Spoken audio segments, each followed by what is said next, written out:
दिन से उसकी परमात्मा की खोज खत्म हो जाती है।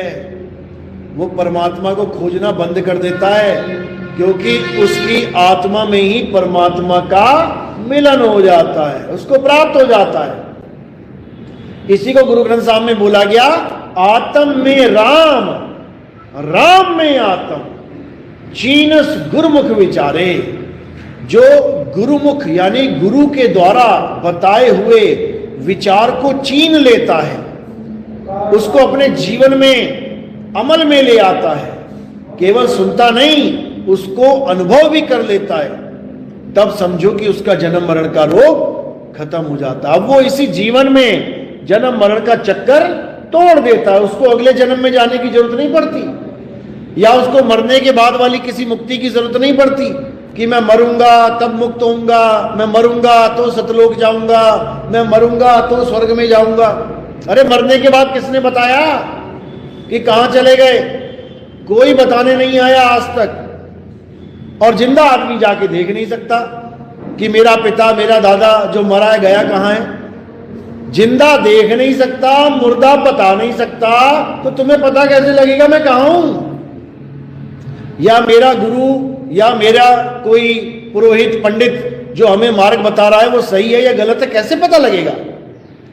इसीलिए साहिब ने कहा कि अब हूं मिलेगा तब हूं मिलेगा, नहीं तो जमपुरवासी। अगर अभी मिला है परमात्मा, अभी तुम्हें अनुभव हुआ है उस मालिक का, तब समझ लो कि बाद में भी मिला ही हुआ है। अभी नहीं मिला तो क्या बाद में भी नहीं मिलेगा। इसलिए ये जीते जी की भक्ति है, ये जीते जी की भक्ति। यहां पर मरने के बाद का कोई आडंबर नहीं है। यहां जो मिलेगा जीते जी मिलेगा। यही साहिब ने बार बार समझाया कि मरने के बाद मुक्ति की आशा लगाने वाले लोग ये सब काल के जाल में गर्भ जून में चले जाते हैं, क्योंकि मुक्ति मरने के बाद की स्थिति को नहीं कहते हैं, मुक्ति जीते जी की स्थिति जो बनती है उसको कहते हैं। लेकिन लोगों को समझ में नहीं आता, वो उन गुरुओं की शरण में चले जाते हैं जो मरने के बाद सतलोक, अलख लोक, अगम लोक, स्वर्ग, नरक पता नहीं कहां कहां पहुंचा रहे हैं। लेकिन जो कबीर साहब का मूल ज्ञान है, वो मूल ज्ञान केवल और केवल जीते जी की भक्ति है। आत्म ज्ञान जीते जी प्राप्त होता है, मरने के बाद नहीं।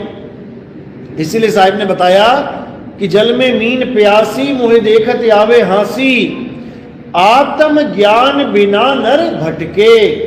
यानी बिना आत्म ज्ञान के हर इंसान भटक रहा है, भगवान के नाम पे, अल्लाह के नाम पे, वाहिगुरु के नाम पे, गॉड के नाम पे भटकता ही जा रहा है, दौड़ता ही जा रहा है।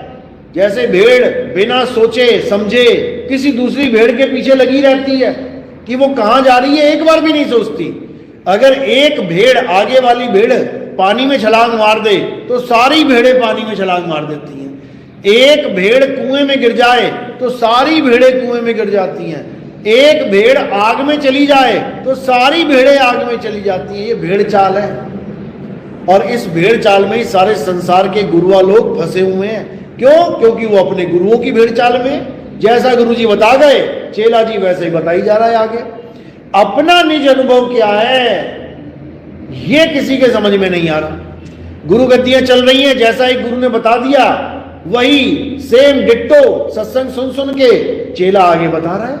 गुरु गद्दियां चल रही हैं, वंशावली चल रही है। ना गुरु ने कभी जाना कि सतलोक क्या है, ना चेला जान पा रहा है सतलोक क्या है, लेकिन हजारों लाखों की संगत को भरमा के बैठा दिया कि हम सतलोक लेके जाएंगे। जबकि कबीर साहब ने घोर विरोध किया है सतलोक का।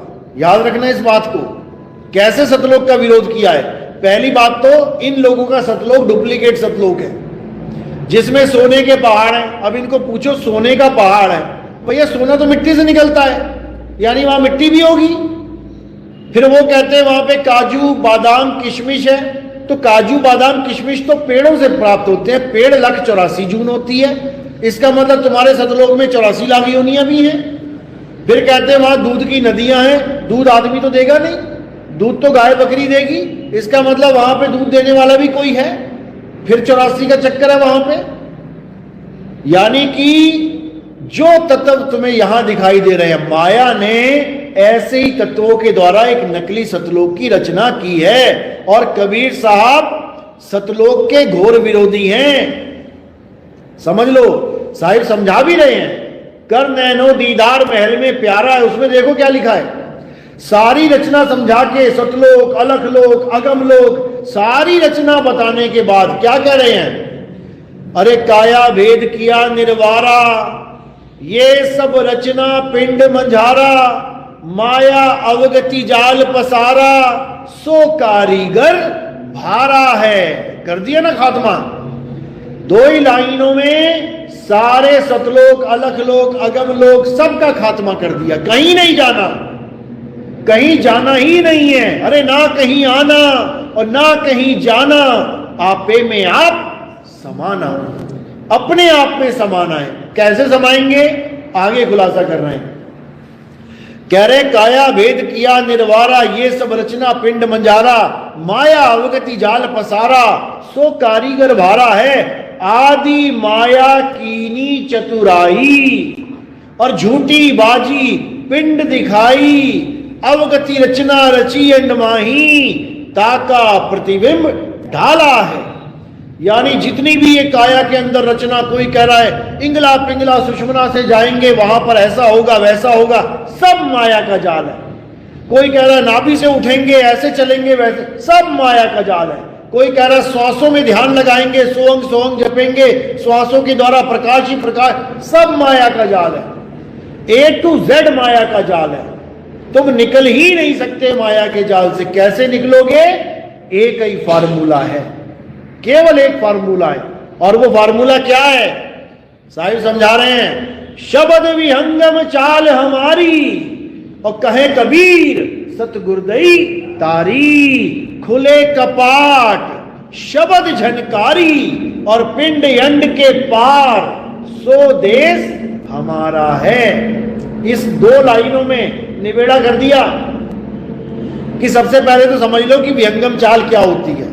जो गुरु तुम्हें काया से लेके जाए, पहले मूल चक्र जागृत करवा दिया, फिर स्वाद चक्र पे आ गए, नाभि चक्र पे आ, ये सब नकली चाल है, ये विहंगम चाल नहीं है। कोई कहे कि श्वासों पे चलेंगे, नकली चाल है, विहंगम चाल नहीं है। कोई कहे कान बंद करके अनहद नाद से चलेंगे, नकली चाल है, बिल्कुल गलत है। असली चाल क्या है? शब्द विहंगम चाल हमारी, पक्षी की चाल, जमीन से उड़ा सीधा डायरेक्ट आसमान में, no any stoppage, non stop जाएगा बिल्कुल। तो सतगुरु क्या करता है? सतगुरु तुम्हें विहंगम चाल देता है, और विहंगम चाल सीधे शब्द पे निशाना मारना है, सीधे शब्द पे। क्यों? क्योंकि जहां पे निशाना लगाओगे वहीं तुम्हारा वास हो जाएगा। जहां आशा वहां वासा।